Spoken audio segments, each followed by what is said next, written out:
Adrese bağlanabilir miyim? Seda bak burada kan da var Seda. Seda. Bak burada kan da var. Nasıl? Kan. Tamam. Yani burada bir şeyler yapmışlar, yapamamışlar. Bu kapıyı denemişler bak. Şeyler çizik var burada. Koymuşlar, edememişler yani.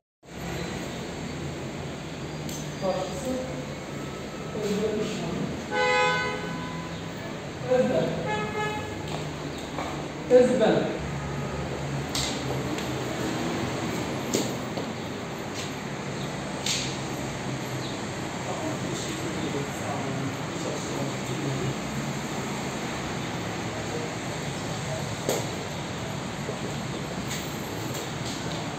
Nasıl bu şeye bu fastı bu göndermek?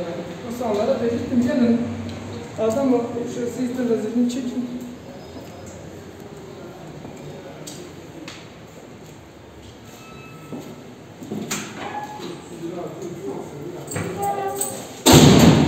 Seda. Merhaba. İçeride bir iftar mı?